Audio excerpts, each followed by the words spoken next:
السلام علیکم ورحمۃ اللہ.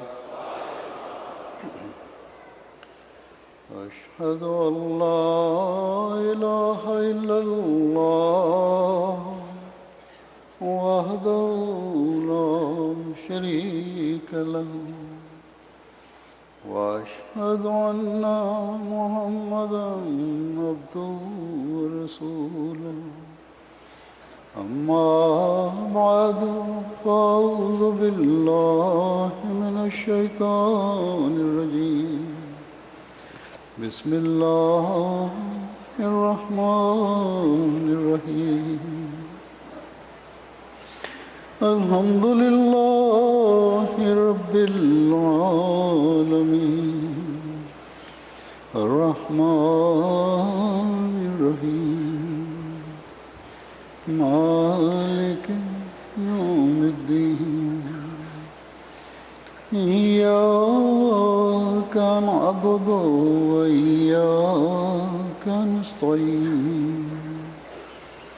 اہدنا الصراط المستقیم صراط الذین انعمت علیہم غیر المغضوب علیہم ولا الضالین.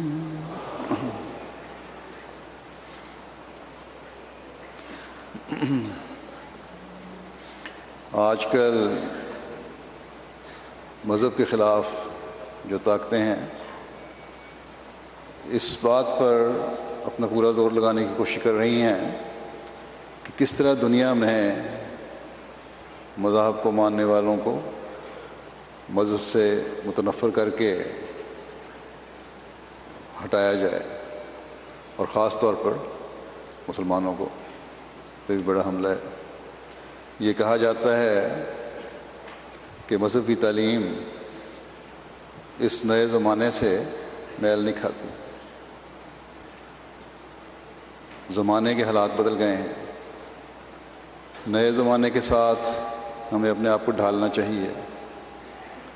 پریس میڈیا بھی اس بات پر بڑا زور لگاتا ہے. مختلف قسم کے سوالات مسلمانوں سے پوچھے جاتے ہیں.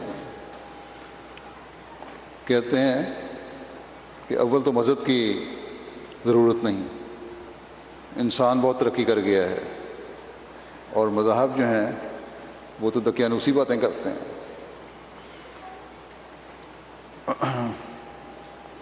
نئے زمانے کے ساتھ ہمیں اپنے آپ کو ڈھالنا چاہیے.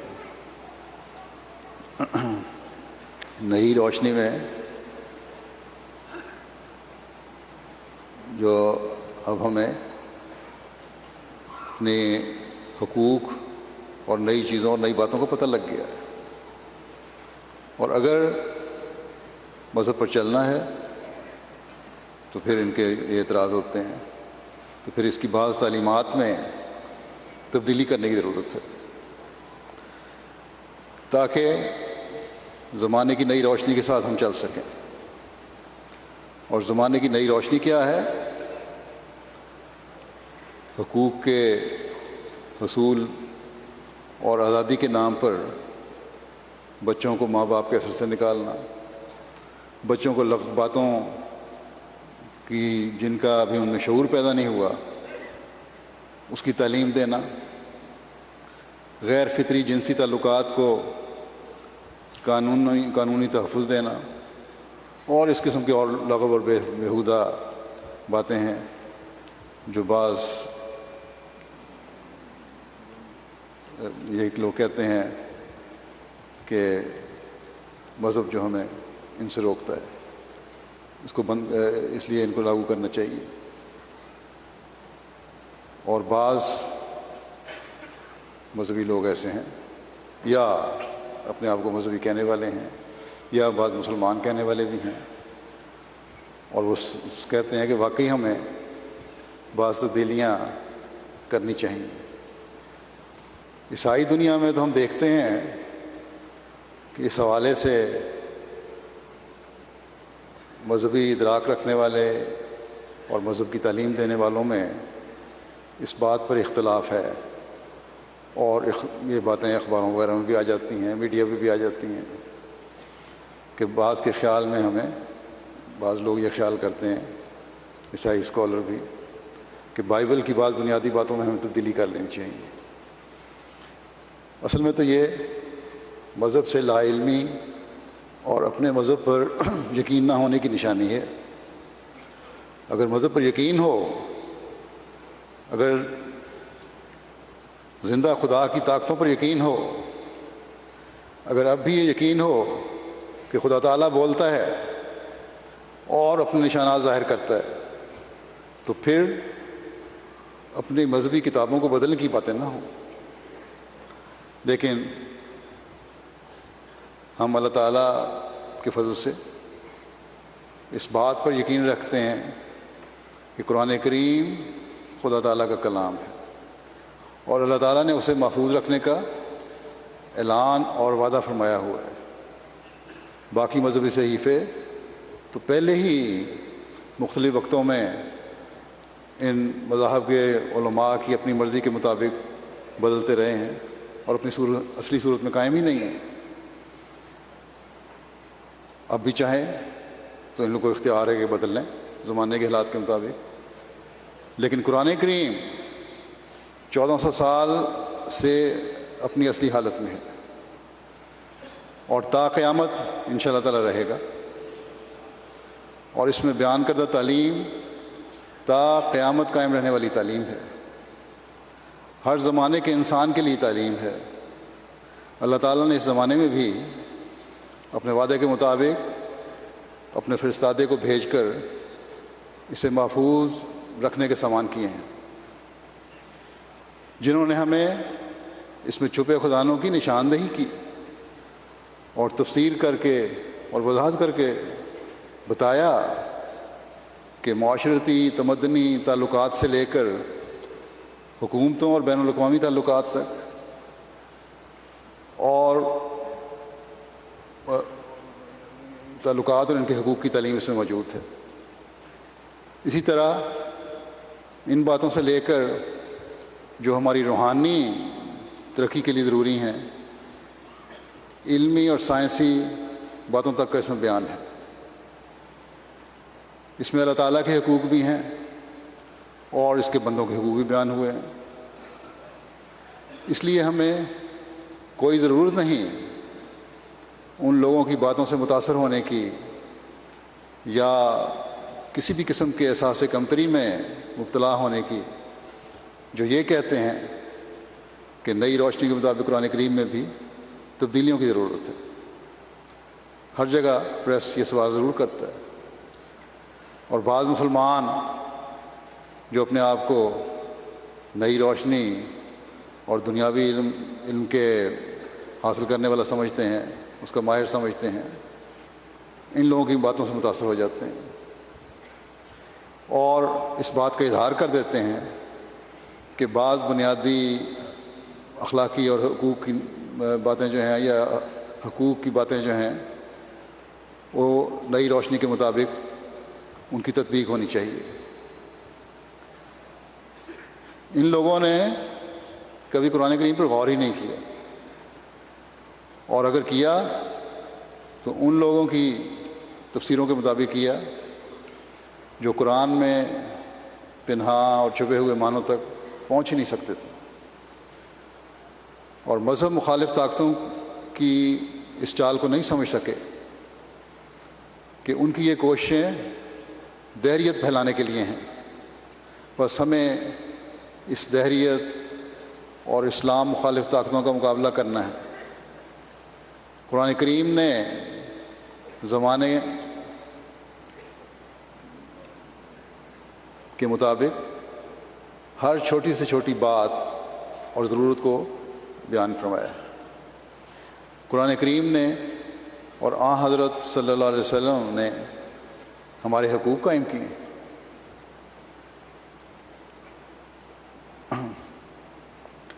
اور جو حقوق قائم کیے ہیں وہی دنیا کی ہر سطح پر امن کی اور حقوق قائم کرنے کی ضمانت ہے۔ ہاں، لغویات کو لغویات کہا ہے اور کھل کر اس کے نقائص بھی بیان کیے مسیح علیہ الصلوۃ والسلام نے۔ پھر قرآن کریم نے بھی ہمیں وضاحت سے بتا دیا. مذہب پر اعتراض کرنے والے یہ بھی اعتراض کر دیتے ہیں کہ مذہب کہتا ہے کہ خدا کی عبادت کرو، اور اس سے سستی اور کاہلی پیدا ہو رہی ہے. اللہ تعالیٰ کی طرف باتیں ہر طرف منسوب کر دیتے ہیں. اصلاً اشارہ تو ان کا مسلمانوں کی طرف ہے، خاص طور پر مسلمانوں پر اور اسلام پر ایسے اعتراض کیے جاتے ہیں. پھر یہ اعتراض خاص طور پر کیا جاتا ہے کہ خدا کہتا ہے کہ میری عبادت کرو، اس کو بندوں کی عبادت کی ضرورت ہے. اللہ تعالیٰ نے بے شک ہمیں یہ کہا ہے کہ وما خلقت الجن والانس الا لیعبدون، کہ میں نے جنوں اور انسانوں کو صرف اپنی عبادت کے لیے پیدا کیا ہے. لیکن ساتھ ہی یہ بھی فرما دیا ہے کہ قل ما یعبأ بکم ربی لولا دعاؤکم، ہم سے کہہ دے کہ میرا رب تمہاری پرواہ کیا کرتا ہے اگر تمہاری طرف سے دعا اور استغفار نہ ہو. بس اللہ تعالیٰ کو ہماری باتوں کی ضرورت نہیں ہے. اللہ تعالیٰ تو اپنے بندوں کو اپنے مزید قریب کرنے اور اپنے قرب سے نوازنے کے لیے عباد الرحمن اور شیطان کے بندوں میں فرق کے لیے دنیا کو بتانے کے لیے کہتا ہے کہ جو میرے بندے ہیں وہ اپنے مقصد پیدائش کو پہچانتے ہیں اور پہچانیں گے، اور میرے قریب آتے ہیں اور آنے کی کوشش کریں گے، اور میں ان کی شکر گزاری کی وجہ سے ان کو اپنی طرف میری طرف ان کے آنے کی وجہ سے انہیں پھر اور مزید انعامات سے نوازتا چلا جاؤں گا. بس ہمارے فائدے کے لیے یہ باتیں ہیں، نہ کہ خدا تعالیٰ کے فائدے کے لیے.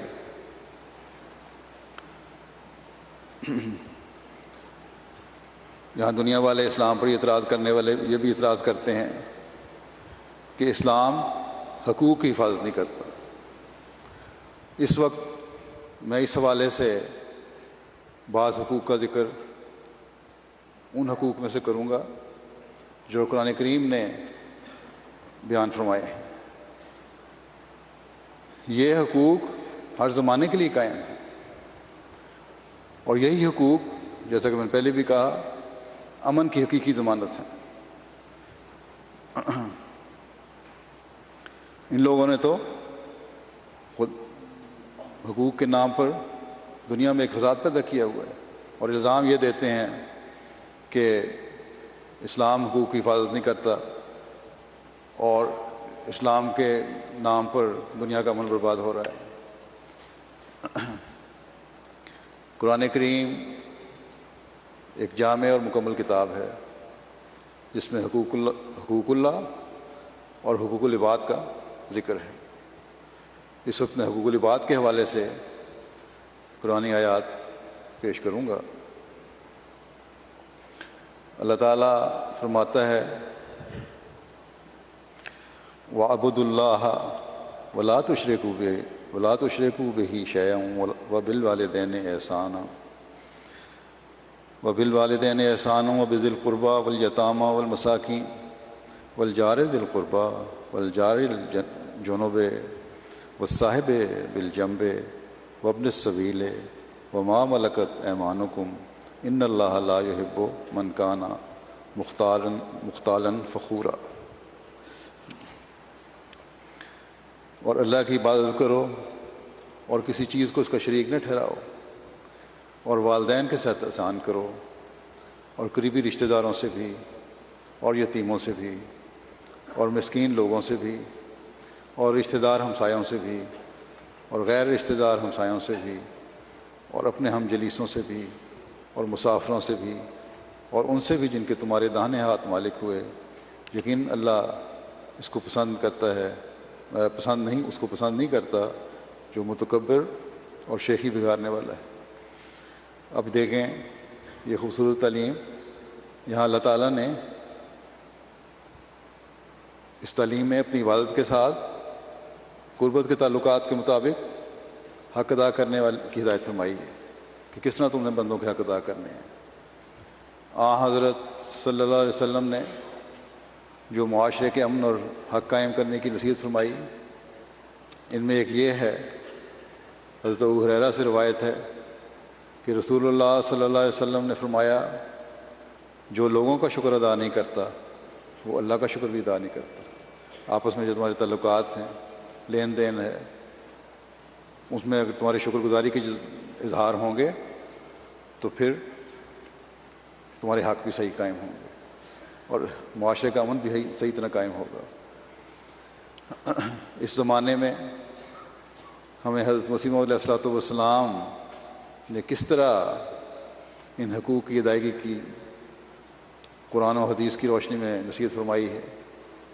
آپ فرماتے ہیں کہ شریعت کے دو ہی بڑے حصے اور پہلو ہیں جن کی حفاظت انسان کو ضروری ہے، ایک حق اللہ، دوسرے حق العباد۔ حق اللہ تو یہ ہے کہ اللہ تعالیٰ کی محبت، اس کی اطاعت، عبادت، توحید، ذات اور صفات میں کسی دوسری ہستی کو شریک نہ کرنا، اور حق العباد یہ ہے کہ اپنے بھائیوں سے تکبر، خیانت اور ظلم کسی نوع کا نہ کیا جاوے، گویا اخلاقی حصے میں کسی قسم کا فتور نہ ہو۔ فرماتے ہیں کہ سننے میں تو یہ دو ہی فکریں ہیں، لیکن عمل کرنے میں بہت ہی مشکل ہے۔ فرمایا کہ اللہ تعالیٰ کا بڑا ہی فضل انسان پر ہو تو ان دونوں پہلوؤں پر قائم ہو سکتا ہے۔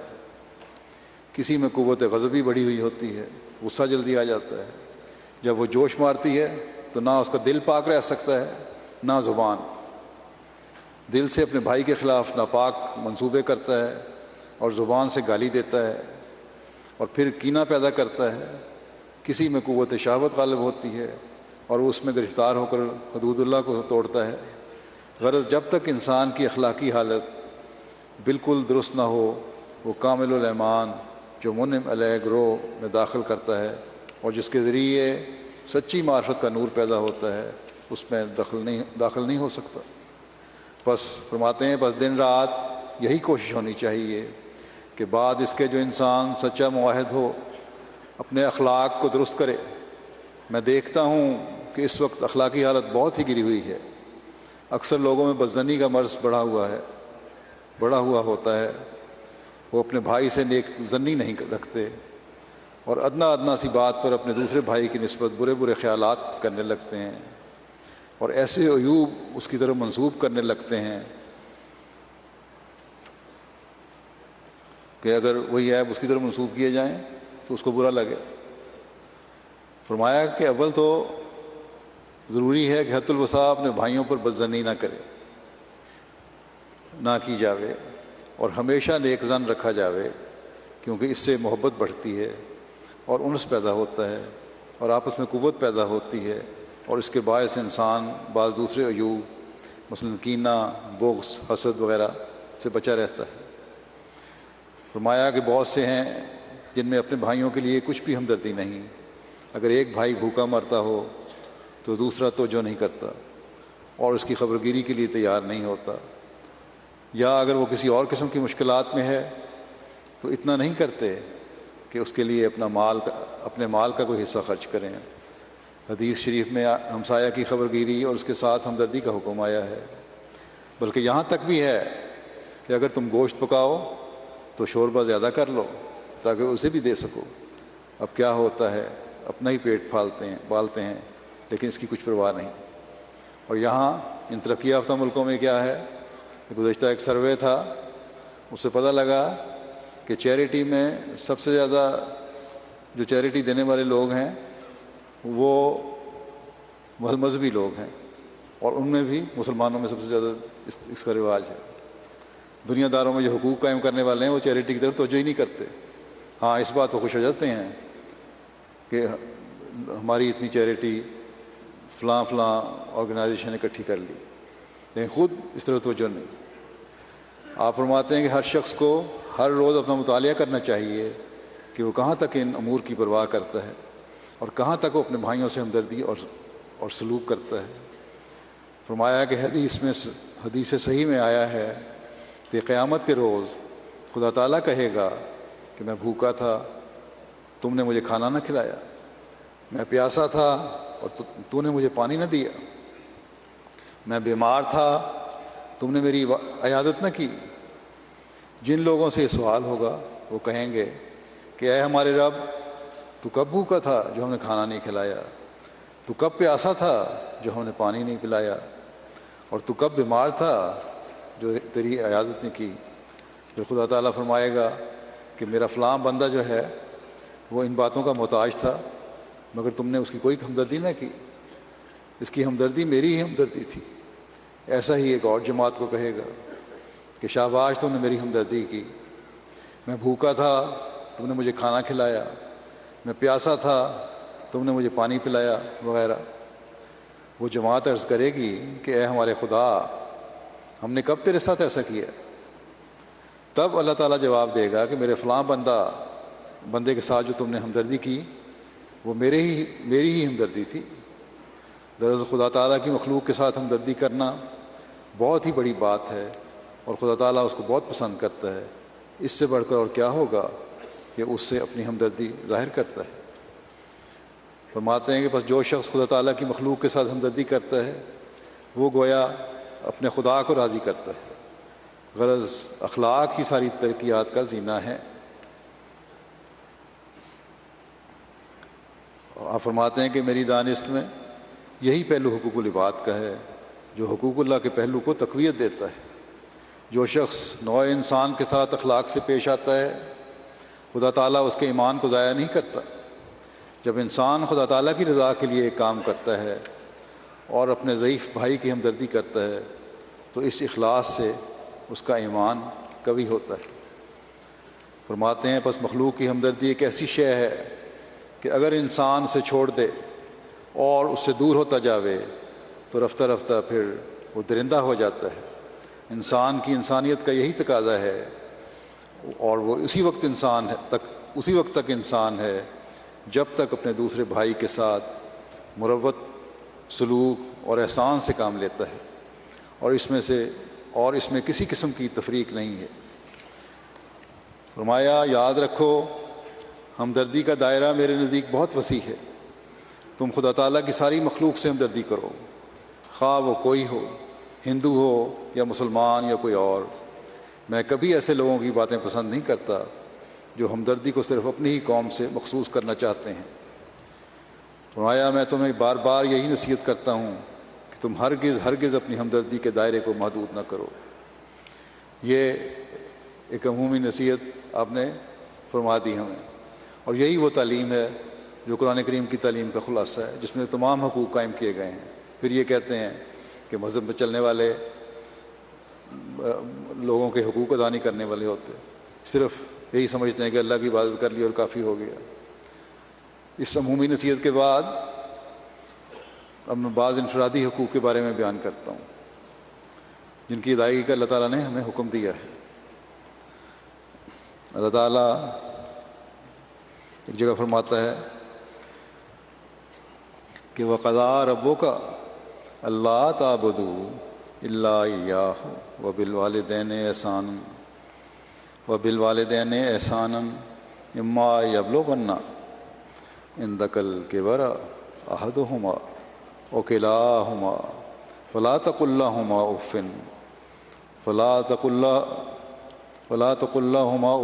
وَلَا تَنْهَرْهُمَا وَقُل لَّهُمَا قَوْلًا كَرِيمًا واخفض لهما جناح الذل من الرحمة وقل رب ارحمهما كما ربياني صغيرا۔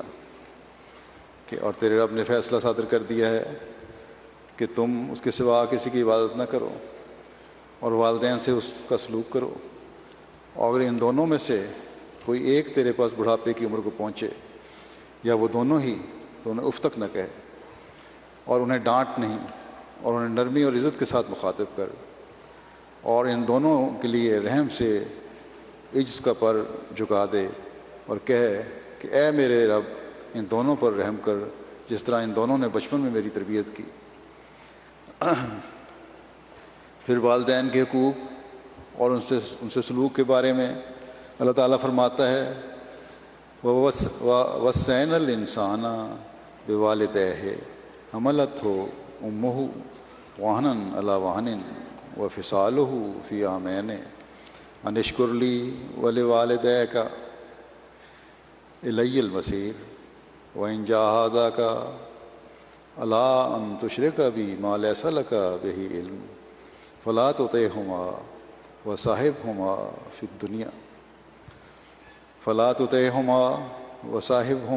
فِي الدُّنْيَا معروفا واتبع سبیل من اناب الی ثم الی مرجعکم فانبئکم بما کنتم تعملون۔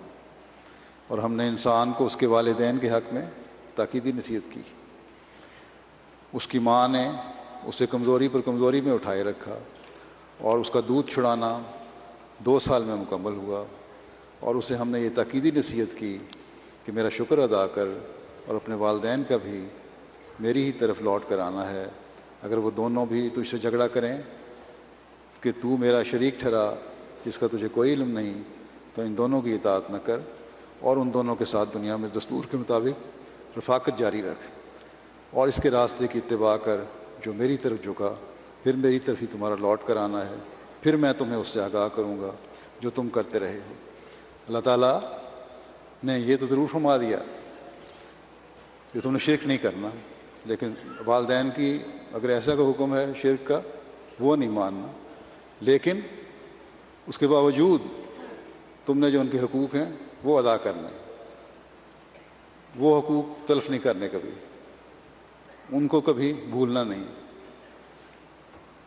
پھر ایک حدیث میں آیا ہے، حضرت ابو ہریرہ سے روایت ہے کہ ایک شخص رسول اللہ صلی اللہ علیہ وسلم کی خدمت میں حاضر ہو کر دریافت کرنے لگا کہ یا رسول اللہ صلی اللہ علیہ وسلم، سب سے زیادہ کس کا حق ہے کہ میں اس کے ساتھ اچھا سلوک کروں؟ آپ نے فرمایا تیری ماں کا۔ عرض کیا پھر کس کا؟ فرمایا تیری ماں کا۔ عرض کیا پھر کس کا؟ فرمایا تیری ماں کا۔ عرض کیا پھر کس کا؟ فرمایا تیرے باپ کا۔ تو اس طرح اللہ تعالیٰ نے جیسا کہ فرمایا کیونکہ تیری ماں نے کمزوری میں یہ پالا پیدا کیا ہے، پیدائش کے عرصے سے گزری، اس لیے اس کا حق بہرحال زیادہ ہے۔ ابو عمر شیبانی بیان کرتے ہیں کہ گھر والے نے ہمیں بتایا اور انہوں نے حضرت عبداللہ کے گھر کی طرف اشارہ کیا کہ انہوں نے کہا کہ میں نے نبی صلی اللہ علیہ وسلم سے پوچھا کہ کون سا عمل اللہ تعالیٰ کو زیادہ پیارا ہے؟ فرمایا نماز وقت پر پڑھنا۔ انہوں نے کہا پھر کون سا؟ فرمایا پھر والدین سے اچھا سلوک کرنا۔ انہوں نے کہا پھر کون سا؟ فرمایا اللہ کی راہ میں جہاد کرنا۔ حضرت عبداللہ نے کہا کہ رسول اللہ صلی اللہ علیہ وسلم نے یہ 3 باتیں مجھے بتائیں۔ پھر والدین کے حقوق کے بارے میں ایک اور روایت ہے کہ نبی کریم صلی اللہ علیہ وسلم کے پاس ایک شخص آیا، اس نے جہاد کے متعلق اجازت مانگی۔ آپ صلی اللہ علیہ وسلم نے پوچھا کیا تمہارے والدین زندہ ہیں؟ اس نے کہا ہاں۔ آپ صلی اللہ علیہ وسلم نے فرمایا پھر تم ان کی خدمت میں رہ کر جہاد کرو۔ اسی طرح ایک روایت میں آتا ہے کہ رسول اللہ صلی اللہ علیہ وسلم کے زمانے میں اسماء بنت ابو بکر بیان کرتی ہیں کہ حضرت صلی اللہ علیہ وسلم کے زمانے میں میری والدہ میرے پاس آئیں اور وہ ابھی مشرک ہی تھیں۔ میں نے رسول اللہ صلی اللہ علیہ وسلم سے فتویٰ پوچھا۔ میں نے کہا میری والدہ شوق سے میرے پاس آئی ہیں، کیا میں ان سے نیک سلوک کروں؟ آپ نے فرمایا ہاں، اپنی والدہ سے نیک سلوک کرو۔ آج حقوق قائم کروانے کا اعلان کرنے والے تو حقوق کے نام پر والدین اور بچوں میں دوریاں ڈال رہے ہیں۔ کوئی تربیتی بات بھی اگر والدین بچوں کو کر دیں تو بچوں کے حقوق کا جو ادارہ ہے فوراً آ جاتا ہے۔ بچے نے اسکول میں جا کے کوئی بات کر دی، چاہے معمولی سی بات ہی ہو، والدین نے کی ہو، تو فوراً والدین سے پوچھ گچھ شروع ہو جاتی ہے۔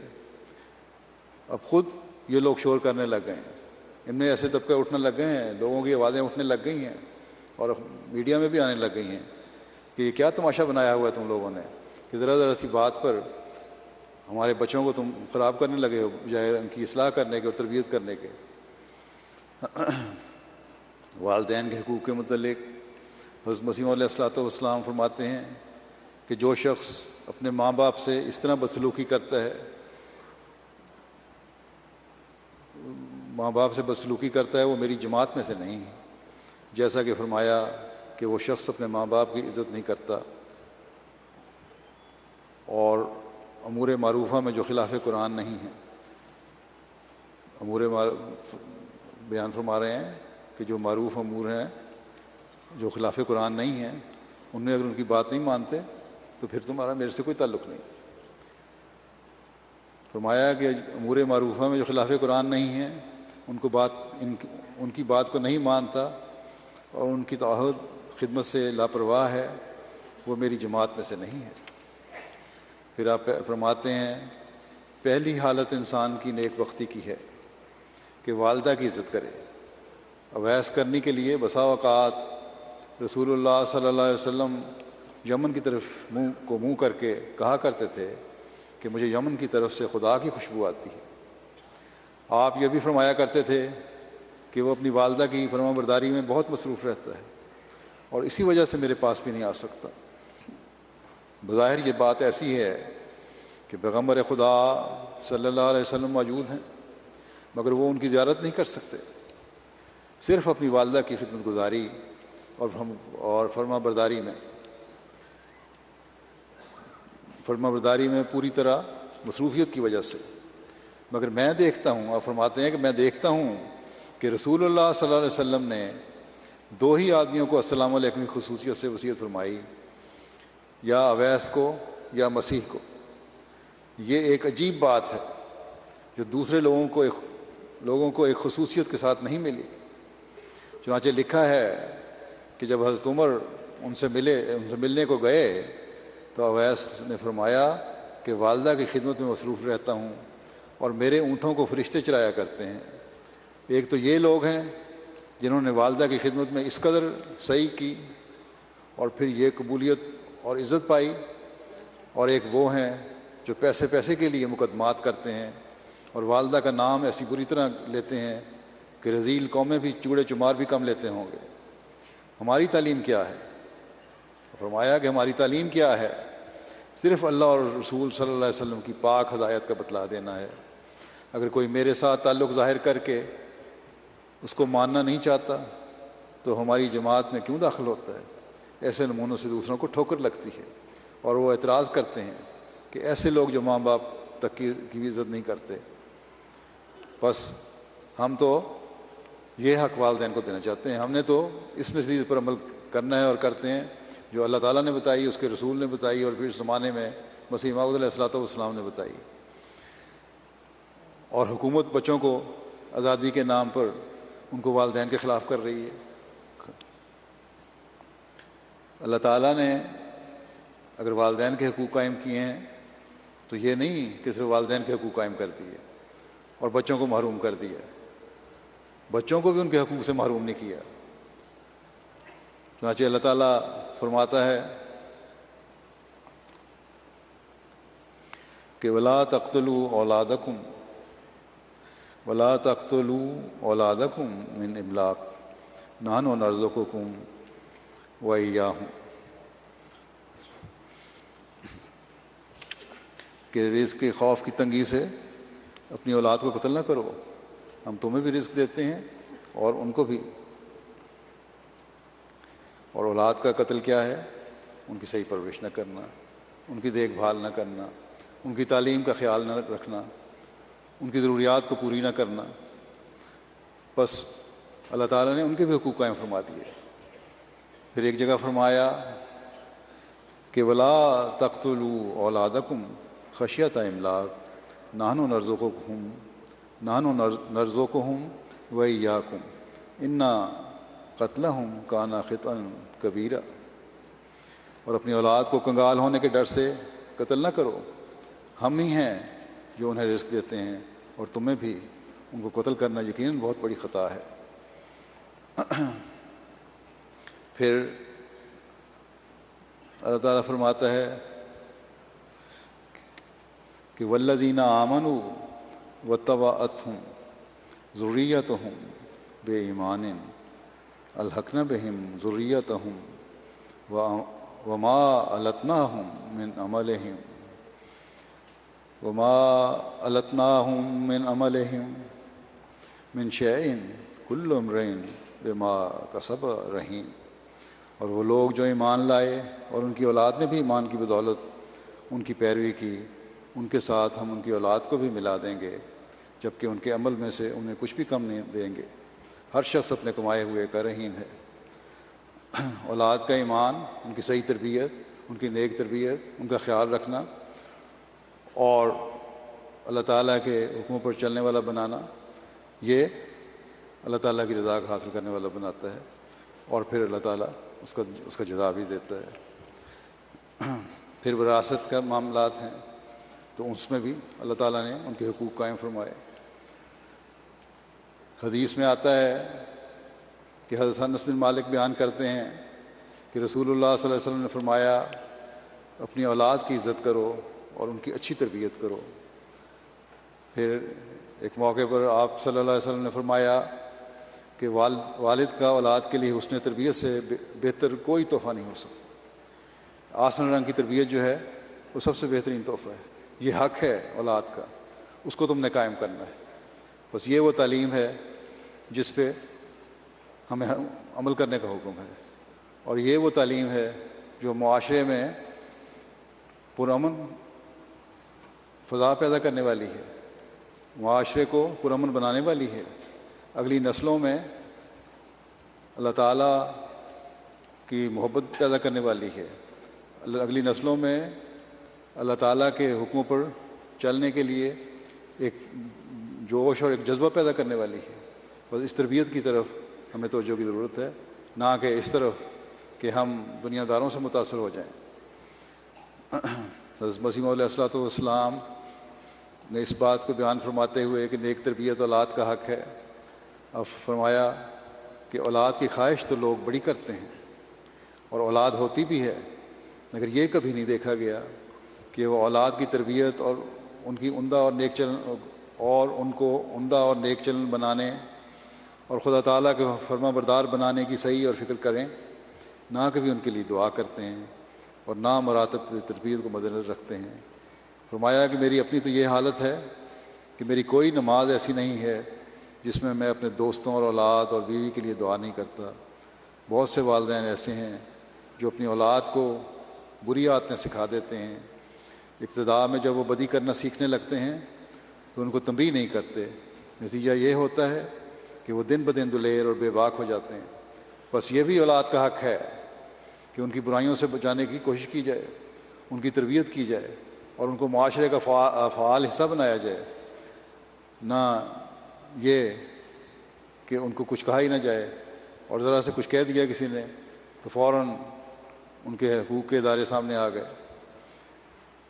آج کل ماں باپ کی علیحدگی کی صورت میں جو ماں اور باپ کے بچوں کے حوالے سے حقوق قائم ہوتے ہیں، یا حقوق قائم کیے گئے ہیں، ان حکومتوں نے کیے ہیں، وہ یہ حقوق اور اس سے بہتر حقوق آج سے 1500 سال پہلے اسلام نے قائم کر دیے تھے. اس بارے میں اللہ تعالیٰ فرماتا ہے کہ والوالدات یرضعن اولادہن حولین کاملین لمن اراد ان یتم الرضاعۃ وعلی المولود لہ رزقہن وکسوتہن بالمعروف لا تکلف نفس الا وسعها لا تضار والدۃ بولدها ولا مولود لہ بولدہ وعلی الوارث مثل ذلک فإن أرادا فصالا عن تراض منهما وتشاور فلا جناح عليهما وإن أردتم أن تسترضعوا أولادكم فلا جناح عليكم إذا سلمتم ما آتيتم بالمعروف واتقوا الله واعلموا أن الله بما تعملون بصير. اور مائیں اپنے بچوں کو پورے 2 سال دودھ پلائیں اس مرد کی خاطر جو رضاعت کی مدت کو مکمل کرنا چاہتا ہے، اور جس مرد کا بچہ ہے اس کے ذمہ ایسی عورتوں کا نان نفقہ اور اوڑھنا بچھونا معروف کے مطابق ہے۔ کسی جان پر اس کی طاقت سے بڑھ کر بوجھ نہیں ڈالا جاتا۔ ماں کو اس کے بچے کے تعلق میں تکلیف نہ دی جائے، اور نہ ہی باپ کو اس کے بچے کے تعلق میں، اور وارث پر بھی ایسے ہی حکم کا اطلاق ہوگا۔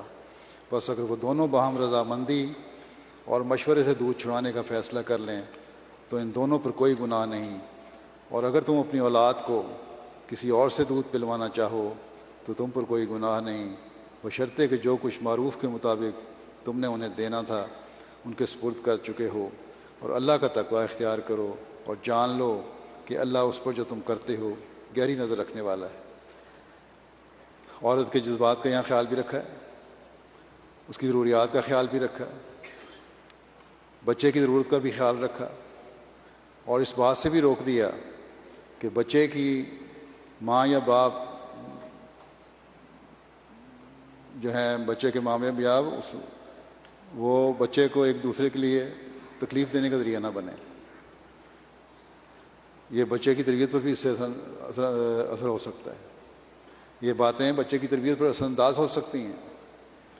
کس خوبصورتی سے سب باتوں کا خیال رکھا ہے کہ علیحدہ ہو گئے ہو تو پھر علیحدگی تو ہو گئی، اور اگر اس دوران میں بچہ پیدا ہوتا ہے اور ماں بچے کو دودھ پلا رہی ہے تو اس کو نوکروں کی طرح نہیں رکھنا، وہ تمہاری ملازمہ نہیں ہے، بلکہ اس کا حق ادا کرو جو اس کا ماں کا حق ہے، جو اس کو دو اس بچے کا، کیونکہ وہ تمہارے بچے کو دودھ پلا رہی ہے۔ بس یہ وہ حقوق ہیں جو قائم کر کے پھر معاشرے میں ایک بعض ایسی حالات میں جہاں علیحدگیاں ہو بھی جائیں فساد کا باعث نہیں بنتے۔ پھر بچوں اور خاص طور پر یتیم بچوں کے حق قائم کیے۔ اللہ تعالیٰ فرماتا ہے وَلَا تُؤْتُوا السُّفَهَاءَ أَمْوَالَكُمُ الَّتِي جَعَلَ اللَّهُ لَكُمْ قِيَامًا وَارْزُقُوهُمْ فِيهَا وَاكْسُوهُمْ وَقُولُوا لَهُمْ قَوْلًا مَّعْرُوفًا وَابْتَلُوا الْيَتَامَىٰ حَتَّىٰ إِذَا بَلَغُوا النِّكَاحَ فَإِنْ آنَسْتُم مِّنْهُمْ رُشْدًا فَادْفَعُوا إِلَيْهِمْ أَمْوَالَهُمْ وَلَا تَأْكُلُوهَا إِسْرَافًا وَبِدَارًا أَن يَكْبَرُوا وَمَنْ كَانَ غَنِيًّا فَلْيَسْتَعْفِفْ وَمَنْ كَانَ فَقِيرًا فَلْيَأْكُلْ بِالْمَعْرُوفِ فَإِذَا دَفَعْتُمْ إِلَيْهِمْ أَمْوَالَهُمْ فَأَشْهِدُوا عَلَيْهِمْ وَكَفَىٰ بِاللَّهِ حَسِيبًا۔ اور بے عقلوں کے سپرد اپنے وہ اموال نہ کیا کرو جن کو اللہ تعالیٰ نے تمہارے لیے اقتصادی قیام کا ذریعہ بنایا ہے، اور انہیں ان اموال میں سے کھلاؤ اور انہیں پہناؤ اور ان سے اچھی بات کہا کرو، اور یتیموں کو آزماتے رہو یہاں تک کہ وہ نکاح کی عمر کو پہنچ جائیں۔ بس اگر تم ان میں عقل کے آثار محسوس کرو تو ان کے اموال ان کو واپس کر دو، اور اس ڈر سے اسراف اور تیزی کے ساتھ ان کو نہ کھاؤ کہ کہیں وہ بڑے نہ ہو جائیں، اور جو امیر ہو تو چاہیے کہ اس کا مال کھانے سے کلی اعتراض کرے، ہاں وہ غریب ہو تو وہ مناسب طریقے پر کھائے، پھر جب تم ان کی طرف ان کے اموال لوٹاؤ تو ان پر گواہ ٹھہرا لیا کرو، اور اللہ تعالیٰ حساب لینے کے لیے کافی ہے۔ یتیم بچوں کی پرورش کی طرف توجہ دلائی ہے، ان کے مال اگر ہیں اور تم صاحب حیثیت ہو تو یتیموں کی پرورش کا یہ حق ہے کہ ان کو پھر ان کی پرورش کرو، ان کے مال میں سے نہ کھاؤ، اور اگر کوئی ایسا شخص ہے جس کی حیثیت اچھی نہیں، اس کے سپرد یتیم پرورش کرنے کے لیے دیے گئے ہیں تو پھر اس مال میں سے جو یتیم کا مال ہے وہ کھا سکتا ہے، لیکن اس نیت سے نہ کھاؤ کہ میں سب کچھ ہضم کر جاؤں، بلکہ احتیاط سے استعمال کرو تاکہ جب یتیم بچہ بڑا ہو تو بقایا بچا ہوا مال اس کے کام آ سکے، اور پھر اس کے سپرد کرو وہ مال۔ یہ ہے وہ اسلام کی تعلیم، اور یہ ہے وہ حق یتیموں کا جو اسلام قائم کرتا ہے۔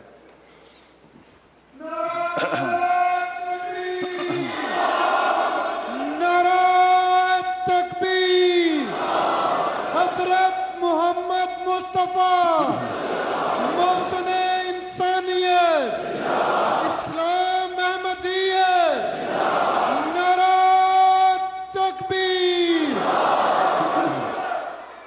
پھر بچوں پر شفقت کا سوال ہے، اور صرف بچوں پر شفقت نہیں، اگر دشمن کے بچے بھی ہیں تو ان پر بھی حضرت صلی اللہ علیہ وسلم نے کس طرح شفقت فرمائی ہے اسلام کی تعلیم کی روشنی میں۔ بیان کیا جاتا ہے کہ نبی کریم صلی اللہ علیہ وسلم نے غزوہ حنین کے موقع پر ایک دستہ روانہ فرمایا۔ انہوں نے مشرکین سے قتال کیا، جس کا دائرہ وسیع ہوتے ہوتے ان کی اولاد کے قتل تک جا پہنچا۔ جب وہ لوگ واپس آئے تو رسول اللہ صلی اللہ علیہ وسلم نے فرمایا، تمہیں کس چیز نے بچوں کے قتل پر مجبور کیا تھا؟ انہوں نے عرض کیا، یا رسول اللہ، وہ تو محض مشرکین کے بچے تھے۔ آپ صلی اللہ علیہ وسلم نے فرمایا کہ کیا تم میں سے جو بہترین لوگ ہیں آج جو مسلمان ہوئے ہو تم لوگ، وہ مشرکین کی اولاد نہیں تھے؟ فرمایا کہ اس ذات کی قسم جس کے ہاتھ میں محمد صلی اللہ علیہ وسلم کی جان ہے، کہ جو جان بھی دنیا میں جنم لیتی ہے وہ فطرت پر پیدا ہوتی ہے، یہاں تک کہ اس کی زبان اپنا معافی و ضمیر ادا کرنا شروع کر دے۔ بچوں کا تو کوئی قصور نہیں ہے، بچوں پر کیوں ظلم ہوا ہے؟ اور اب جو حکومتیں اپنی طاقت کے بل بوتے پر ماں اور بچوں کو علیحدہ کر رہی ہیں، اور اس طرح علیحدہ کر رہی ہیں کہ ان میں سے بعض کی حالات یہ ہیں کہ تمام زندگی ان کے ملنے کی صورت ہی نہیں پیدا ہو سکتی کبھی، لیکن پھر بھی ان کے نزدیک اسلام کی تعلیم ظالمانہ ہے اور ان کے بنائے ہوئے قانون اور ان کے عمل منصفانہ ہے۔ بچوں کے حق کے بارے میں ایک روایت ہے، عمر بن شعیب اپنے دادا سے روایت کرتے ہیں کہ رسول اللہ صلی اللہ علیہ وسلم نے فرمایا کہ وہ شخص ہم میں سے نہیں ہے جو ہمارے بچوں سے رحم کا سلوک نہیں کرتا اور ہمارے بڑوں کے حق کا پاس نہیں کرتا۔ پھر تمام بچوں کے ساتھ مساوی حقوق کا سوال ہے، تو اس بارے میں ایک روایت ہے، نعمان بن بشیر نے روایت کی ہے کہ ان کے والد انہیں رسول اللہ صلی اللہ علیہ وسلم کے پاس لائے اور عرض کیا کہ میں نے اپنے اس بیٹے کو اپنا ایک غلام دیا ہے۔ اس پر رسول اللہ صلی اللہ علیہ وسلم نے فرمایا کہ کیا تم نے اپنے سارے بیٹوں کو اسی طرح دیا ہے؟ انہوں نے کہا نہیں۔ اس پر رسول اللہ صلی اللہ علیہ وسلم نے فرمایا پھر اسے واپس لے لو۔ بس یہ ہے وہ انصاف جو بچوں کے لیے بھی اسلام نے قائم کیا ہے۔ پھر بچیوں کی محبت کی تلقین آپ نے فرمائی۔ حضرت عقبہ بن عامر سے روایت ہے کہ رسول اللہ صلی اللہ علیہ وسلم نے فرمایا کہ بیٹیوں کو ناپسند نہ کرو، کیونکہ وہ تو غلف کی حد تک محبت کرنے والی ہوتی ہیں، یعنی بہت زیادہ محبت کرنے والی ہوتی ہیں بیٹیاں۔ پھر حق وراثت ہے۔ سعد بن ابو وقاص نے اپنے عامر بن سعد بن ابو وقاص نے اپنے باپ حضرت سعد سے روایت کی ہے، وہ کہتے ہیں کہ رسول اللہ صلی اللہ علیہ وسلم نے جس سال حجۃ الوداع ہوا تھا، میری بیمار پرسی کے لیے اس سال میں آیا کرتے تھے، کیونکہ میری بیماری بڑھ گئی تھی۔ میں نے کہا کہ میری بیماری آخری حد تک پہنچ گئی ہے اور میں مالدار ہوں، اور سوائے میری ایک لڑکی کے اور کوئی میری وارث نہیں ہے، کیا میں 2/3 مال صدقہ کر دوں؟ آپ صلی اللہ علیہ وسلم نے فرمایا نہیں۔ میں نے کہا تو پھر آدھا مال؟ آپ نے فرمایا نہیں۔ پھر آپ نے فرمایا 1/3 مال، بلکہ 1/3 بھی بہت زیادہ ہے، 1/3 حصہ، اور یہ کہ تم اپنے وارثوں کو مالدار چھوڑو، بہتر ہے اس سے کہ تم ان کو محتاج چھوڑ جاؤ۔ لوگوں کے سامنے وہ ہاتھ پھیلاتے پھریں، اور جو تم ایسا خرچ کرو گے جس سے اللہ کی رضامندی چاہتے ہو تو ضرور ہی اس پر تمہیں ثواب دیا جائے گا، یہاں تک کہ اس لقمہ پر بھی جو تم اپنی بیوی کے منہ میں ڈالتے ہو۔ یہاں پھر اس طرح باریکی سے حقوق بیان کر دیے۔ پھر اس زمانے کے امام حضرت مسیح موعود علیہ الصلوۃ والسلام کی بچوں سے سلوک کے بارے میں جو نصائح ہیں، ایک مرتبہ ایک دوست نے اپنے بچے کو مارا۔ آپ علیہ السلام نے بڑا آپ کو پتہ ہوا، آپ کو بڑا اثر ہوا اس کا، اور انہوں نے بلا کر بڑی درد انگیز آپ نے تقریر فرمائی۔ فرمایا میرے نزدیک بچوں کا یوں مارنا شرک میں داخل ہے، گویا بد مزاج مارنے والا ہدایت اور ربوبیت میں اپنے تئیں حصہ دار بنانا چاہتا ہے۔ ایک جوش والا آدمی جب کسی بات پر سزا دیتا ہے تو اشتعال میں بڑھتے بڑھتے ایک دشمن کا رنگ اختیار کر لیتا ہے اور جرم کی حد سے سزا میں کوسوں تجاوز کر جاتا ہے۔ اگر کوئی شخص خود دار اور اپنے نفس کی باغ کو قابو سے نہ دینے والا ہو اور پورا متحمل اور بردبار اور باسکون اور باوقار ہو تو اسے البتہ حق پہنچتا ہے کہ کسی وقت مناسب پر کسی حد تک بچے کو سزا دے یا چشم نمائی کرے۔ جوش میں نہیں آنا، اگر کوئی بچے نے غلطی کی ہے کو تو ایک وقت میں آ کے کسی وقت آرام سے اس کو سمجھائے، یا تھوڑی سی سزا کی ضرورت ہے سزا دے، یا صرف نظر بھی کر سکتا ہے۔ انہوں نے فرمایا کہ مگر مغلوب الغضب اور سبک سر اور طائش العقل ہو ہرگز سزاوار نہیں کہ بچوں کی تربیت کا متکفل ہو۔ جس طرح اور جس قدر سزا دینے میں کوشش کی جاتی ہے، کاش دعا میں لگ جائیں اور بچوں کے لیے سوز دل سے دعا کرنے کو ایک حزب مقرر کر لیں، اس لیے کہ والدین کی دعا کو بچوں کے حق میں خاص قبول بخشا گیا ہے۔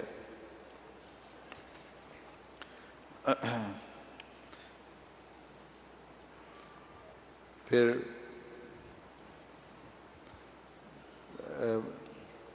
ایک بچے کو پتہ لگا اس نے شرارت کی ہے، آگ لگائی ہے، کچھ جلا دیا ہے،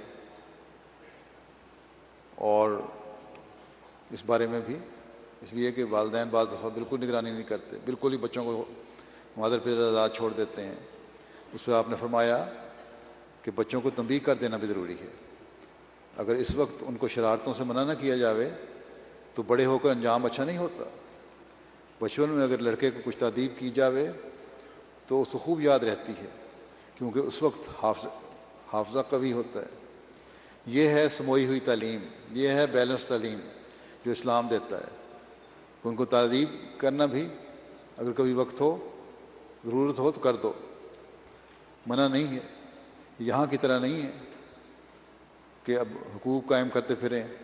اور یہاں ایک واقعہ ہوا، ایک باپ کے خلاف سارا نظام ان کا حرکت میں آ گیا کہ اس نے اپنے بچے کو مارا ہے۔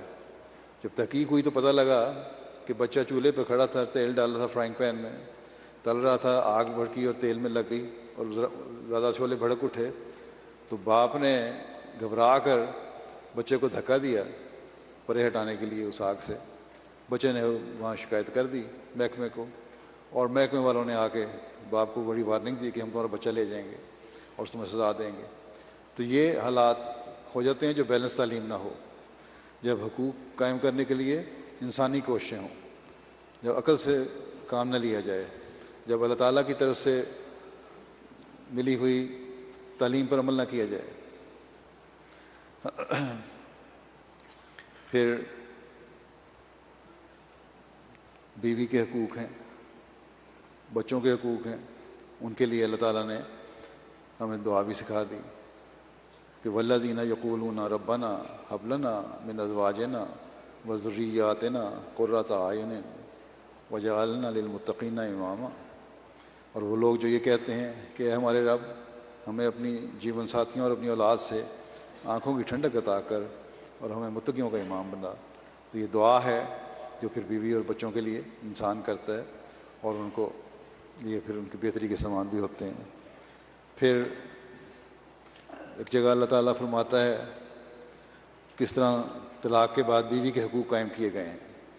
فرمایا کہ یا ایھا الذین آمنوا لا یحل لکم ان ترثوا النساء کرہا ولا تعضلوہن لتذہبوا ببعض ما آتیتموہن الا ان یاتین بفاحشۃ مبینۃ وعاشرہن بالمعروف فإن کرہتموہن فعسیٰ ان تکرہوا شیئا ویجعل اللہ فیہ خیرا کثیرا وإن أردتم استبدال وَإِنْ أَرَدْتُمُ اسْتِبْدَالَ زوج مکان زوج وآتیتم إحداهن قنطارا فلا تأخذوا منه شيئا أتأخذونه بهتانا وإثما مبينا وكيف تأخذونه وقد أفضى بعضكم إلى بعض وأخذنا منكم ميثاقا غليظا کہ اے وہ لوگو جو ایمان لائے ہو، تمہارے لیے جائز نہیں کہ تم زبردستی کرتے ہوئے عورتوں کا ورثہ لو، اور انہیں اس غرض سے تنگ نہ کرو کہ تم جو کچھ انہیں دے بیٹھے ہو اس میں سے کچھ پھر لے بھاگو، سوائے اس کے کہ وہ کھلی کھلی بے حیائی کی مرتکب ہوئی ہوں، اور ان سے نیک سلوک کے ساتھ زندگی بسر کرو، اور اگر تم انہیں ناپسند کرو تو عین ممکن ہے کہ تم ایک چیز کو ناپسند کرو اور اللہ اس میں بہت بھلائی رکھتے، اور اگر تم ایک بیوی کو دوسری بیوی کی جگہ تبدیل کرنے کا ارادہ کرو اور تم ان میں سے ایک کو ڈھیروں مال بھی دے چکے ہو تو اس میں سے کچھ واپس نہ لو، کیا تم اسے بہتان تراشی کرتے ہوئے اور کھلے کھلے گناہ کا ارتکاب کرتے ہوئے لوگے؟ اور تم کیسے وہ لوگے جب کہ تم ایک دوسرے سے خلوت میں مل چکے ہو اور وہ تم سے وفا کا پختہ عہد لے چکی ہیں؟ بس یہ ہے وہ اسلامی تعلیم جس کو ہمارے میں سے بہت سارے ایسے لوگ ہیں جو اس پر عمل نہیں کرتے، اور قضاء میں جب مقدمے آتے ہیں تو ضرور سے زیادہ سختیاں شروع کر دیتے ہیں اپنے مطالبات لینے کے لیے۔ ان کو فکر کرنی چاہیے، سوچنا چاہیے کہ جب ہم احمدی ہوئے ہیں، زمانے کے امام کو ہم نے ماننا ہے، ہم اس بات پر یقین رکھتے ہیں کہ اللہ تعالیٰ کے احکامات جو ہیں وہ تمام حقوق قائم کرنے والے ہیں، تو پھر ہمیں اس پر عمل کرنے کی بھی کوشش کرنی چاہیے۔ ایک عورت کو جو مقام دے کر اس کا حق قائم کیا ہے، اس بارے میں ایک حدیث آتی ہے، حضرت عبداللہ بن عمر سے روایت ہے کہ رسول اللہ صلی اللہ علیہ وسلم نے فرمایا دنیا ایک دولت ہے، اور عورت کا مقام اس میں بیان فرمایا، اور دنیا کی بہترین دولت نیک عورت ہے۔ پھر ایک روایت میں آتا ہے کہ نبی کریم صلی اللہ علیہ وسلم نے فرمایا تم میں سے بہترین وہ ہے جو اپنے اہل خانہ کے ساتھ اچھا ہے، اور میں تم سب سے اپنے اہل خانہ کے لیے بہترین ہوں۔ پھر مزید فرمایا کہ مومنین میں سے کامل ترین ایمان والے وہ ہیں جو اخلاق میں بہترین ہیں، اور تم میں سے بہترین وہ ہیں جو اپنی عورتوں کے حق میں اچھے ہیں۔ پھر گھر میں مدد کے حوالے سے بتایا، حضرت عائشہ رضی اللہ عنہا روایت کرتی ہیں، ان سے پوچھا کہ آپ اپنے گھر میں کیا کیا کرتے تھے حضرت صلی اللہ علیہ وسلم کے بارے میں، تو انہوں نے فرمایا کہ آپ صلی اللہ علیہ وسلم اپنے گھر والوں کے کام کاج میں مدد کرتے تھے، یعنی گھر کے مشکل کاموں میں مدد دیا کرتے تھے۔ جب نماز کا وقت ہوتا تو آپ نماز کے لیے تشریف لے جاتے۔ پھر ایک اور حق قائم فرمایا، رسول اللہ صلی اللہ علیہ وسلم نے فرمایا کہ مومن مرد مومن عورت سے نفرت نہ کرے، اگر اس کی کوئی ایک عادت اسے ناپسند ہوگی تو اس کی دوسری عادت سے وہ خوش ہوگا۔ حضرت مسیح علیہ الصلوۃ والسلام فرماتے ہیں اپنے ایک الہام، خذوا الرفق فإن الرفق راس الخیرات، فرمایا کہ اس الہام میں تمام جماعت کے لیے تعلیم ہے کہ اپنی بیویوں سے رفق اور نرمی کے ساتھ پیش آویں، وہ ان کی کنیزیں نہیں ہیں، در حقیقت نکاح مرد اور عورت کا باہم ایک معاہدہ ہے، بس کوشش کرو کہ اپنے معاہدے میں دغا باز نہ ٹھہرو۔ اللہ تعالیٰ قرآن شریف میں فرماتا ہے کہ وعاشرہن بالمعروف، یعنی اپنی بیویوں کے ساتھ نیک سلوک کرو، کے ساتھ زندگی بسر کرو، اور حدیث میں ہے کہ خیرکم باہلہ، یعنی تم میں سے اچھا وہی ہے جو اپنی بیوی سے اچھا ہے۔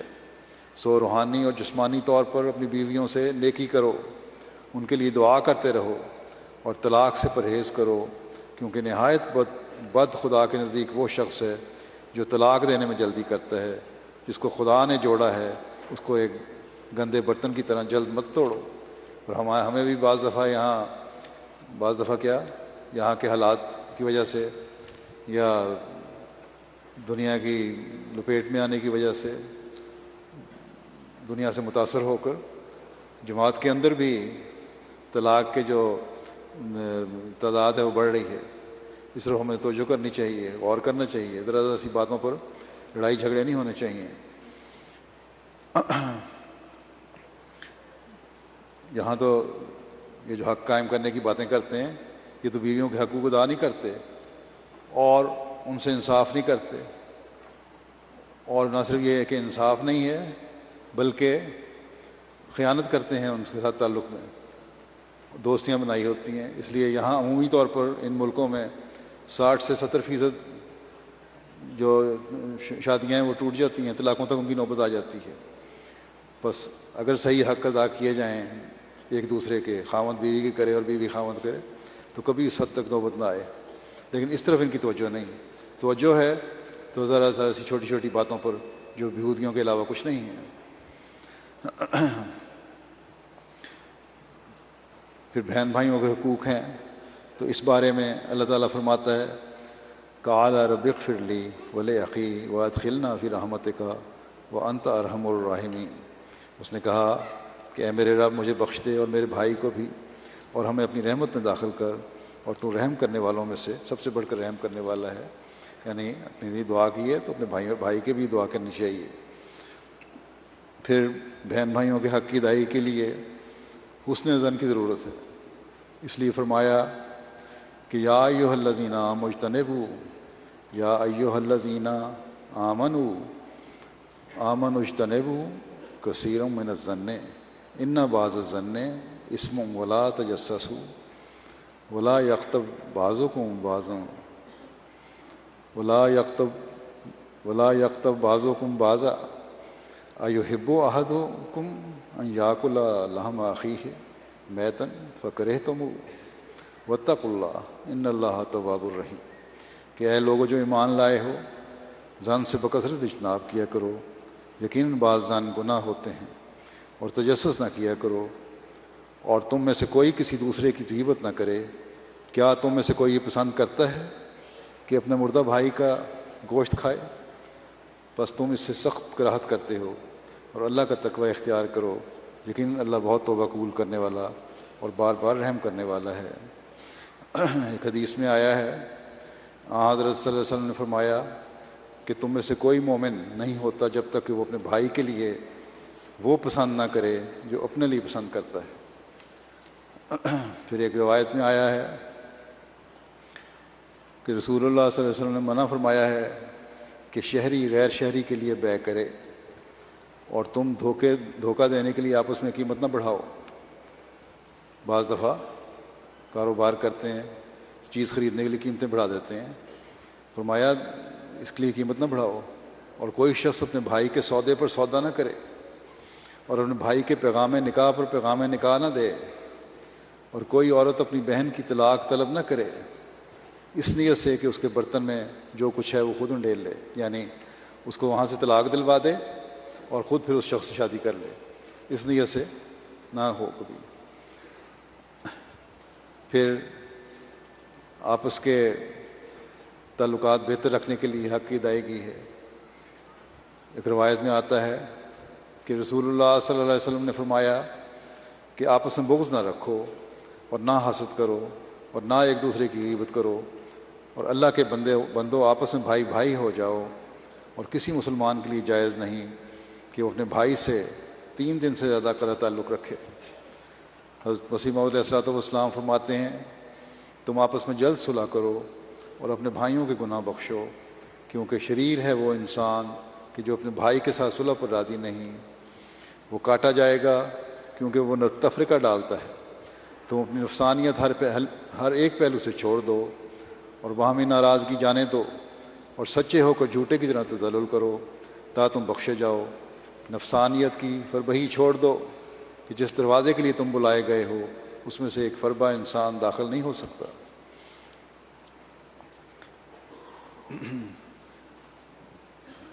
پھر رشتہ داروں کے حقوق ہیں، اس کے بارے میں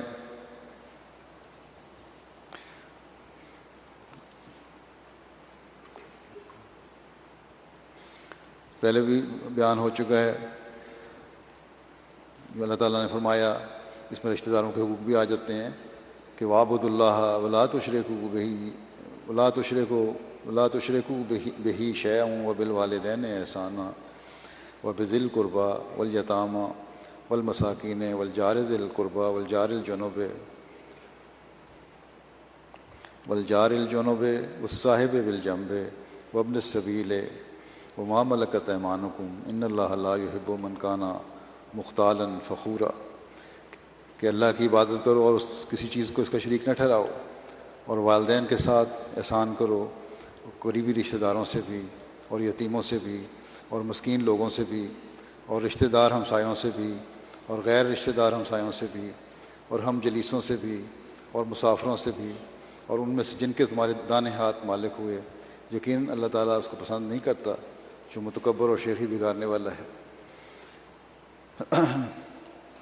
تو حقوق قائم کرو گے رشتہ داروں کے تو پھر یہی اللہ تعالیٰ کی خوشنودی حاصل کرنے کا ذریعہ ہے۔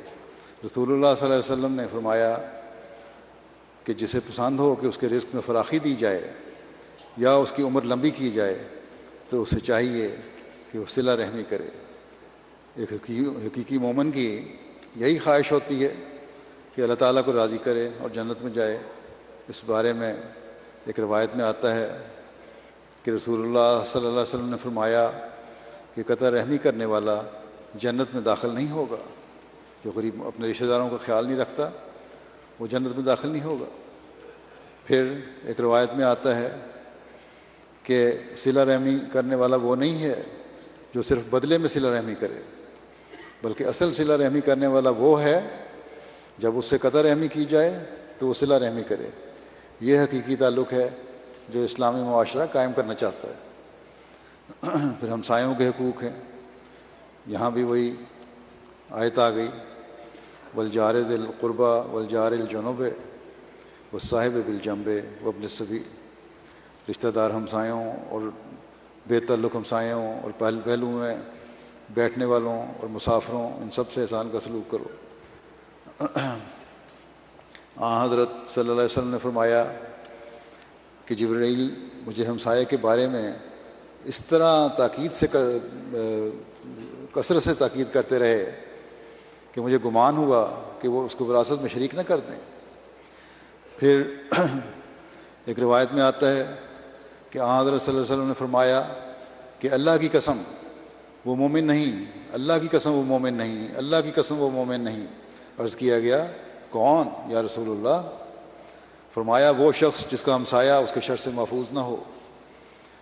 پھر ایک روایت میں آتا ہے حضرت صلی اللہ علیہ وسلم نے فرمایا اس ذات کی قسم جس کے ہاتھ میں میری جان ہے کہ کوئی بندہ مومن نہیں ہوتا جب تک کہ وہ اپنے پڑوسی یا فرمایا کہ اپنے بھائی کے لیے وہی کچھ پسند نہ کرے جو اپنے لیے پسند کرتا ہے۔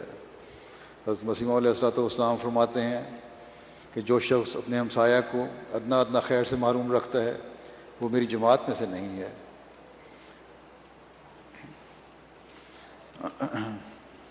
پھر بیواؤں کے حقوق ہیں، کس طرح قائم کیے؟ اللہ تعالیٰ نے فرمایا کہ وَأَنكِحُوا الْأَيَامَ مِنكُمْ وَالصَّالِحِينَ مِنْ عِبَادِكُمْ وَإِمَائِكُمْ إِنْ يَكُونُوا فُقَرَاءَ يُغْنِهِمُ اللَّهُ مِنْ فَضْلِهِ وَاللَّهُ وَاسِعٌ عَلِيمٌ، اور تمہارے درمیان جو بیوائیں ہیں ان کی بھی شادیاں کراؤ، اور اسی طرح جو تمہارے غلاموں اور لونڈیوں میں سے نیک چلن ہیں ان کی بھی شادی کراؤ۔ اگر وہ غریب ہوں تو اللہ اپنے فضل سے انہیں غنی بنا دے گا، اور اللہ بہت وسعت ادا کرنے والا اور دائمی علم رکھنے والا ہے۔ پھر اللہ تعالیٰ فرماتا ہے کہ والذین یتوفون منکم ویذرون ازواجا وصیۃ لازواجہم متاعا الی الحول غیر اخراج فإن خرجن فلا جناح علیکم فیما فعلن فی انفسہن من معروف واللہ عزیز حکیم۔